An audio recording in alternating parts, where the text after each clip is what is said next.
दो बहुएं और चालाक बुआ सास। दीपा और अनीता दोनों ही देवरानी और जेठानी थी। दीपा नौकरी करती थी और अनीता घर संभालती थी। उनका परिवार बहुत बड़ा था।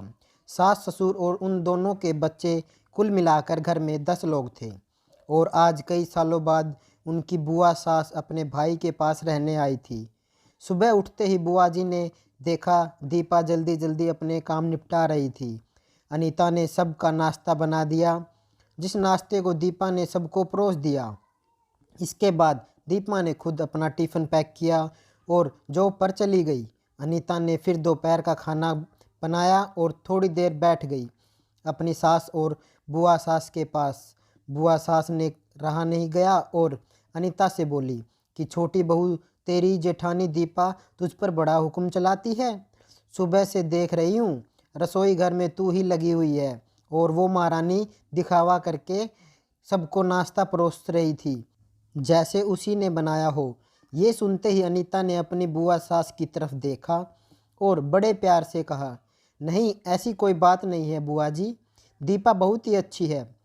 बुआ बोली, तू बहुत भोली है अनीता, पर मैं सब समझती हूँ। इतनी बूढ़ी मैं ऐसे ही नहीं हुई। अनीता से अब रहा नहीं गया और वो बोली कि बुआ जी, आपको दीपा दीदी का बाकी सबको नाश्ता परोसना दिखा, मगर आपको ये नहीं पता कि उन्होंने मुझे डांट कर सबसे पहले नाश्ता करवाया, फिर चाय पिलाई और वो रोज़ ही मुझे सबसे पहले ही नाश्ता करवा देती हैं, वरना सबका नाश्ता बनाते तो मैं नाश्ता ही नहीं कर पाऊँ। वो मेरा कितना ख्याल रखती है दीदी। सुबह जल्दी उठकर मंदिर की सफाई करके फूल सजा कर रखती है और वो मुझे खुद को 1 घंटा लेट उठने को कहती है, क्योंकि मुझे उठते ही नहाकर सीधा रसोई में ही जाना पड़ता है।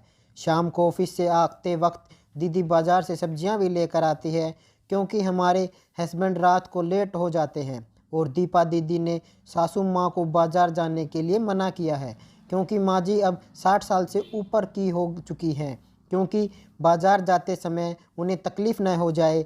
वैसे भी उन्हें घुटनों की परेशानी है और जब माँ जी को घूमने का मन होता है तो दीपा दीदी छुट्टी करके खुद उनको घुमाने लेकर जाती है।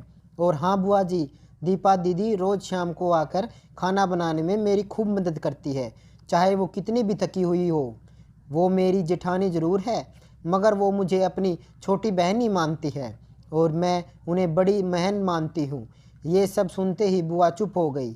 शायद उनकी चुगली अनीता के आगे फैल हो चुकी थी। शाम को दीपा सब्जी की थैली अनीता को पकड़ाते हुए बोली कि अनीता, सब्जियों के साथ वाले थैले में तुम्हारी फेवरेट लेखक की किताब भी लाई हूँ। ये सुनकर अनीता खुश हो गई और बोली, थैंक्स दीदी। अनीता सब्जी की थैली किचन में रखी और किताब रखने अपने कमरे में चली गई। तभी बुआ जी ने दीपा को आवाज़ दी, बड़ी बहू जरा यहाँ आना। दीपा बोली, जी बुआ जी। तभी बुआ जी बोली कि तुम इतनी मेहनत करके कमाती हो और ऐसे ही फालतू किताबें खरीद कर पैसों की बर्बादी कर रही हो, वो भी अपनी देवरानी के लिए। वो तो वैसे भी घर में करती ही क्या है, तुम दिन भर मेहनत करती हो और वो घर पर आराम करती है। इस बात पर दीपा मुस्कुराई और बोली, क्या बुआ जी, आराम? और अनीता, उसे तो कह कह कर आराम करवाना पड़ता है। सुबह से बेचारी लगी ही रहती है। किचन में सबकी अलग अलग पसंद, मेरे और उसके मिलाकर 4 बच्चों का टिफ़िन सब वही करती है। फिर भी उसके चेहरे पर हमेशा एक सुंदर सी मुस्कान ही रहती है। सुबह की चाय पीने का भी समय नहीं रहता उसे, और जब दोपहर बच्चे आते हैं फिर उनका खाना, उनकी पढ़ाई सब वही देखती है।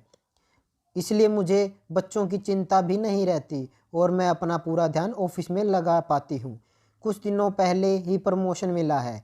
मम्मी पापा की दवाई कब ख़त्म हुई और कब लाना है, ये सब वही ध्यान रखती है।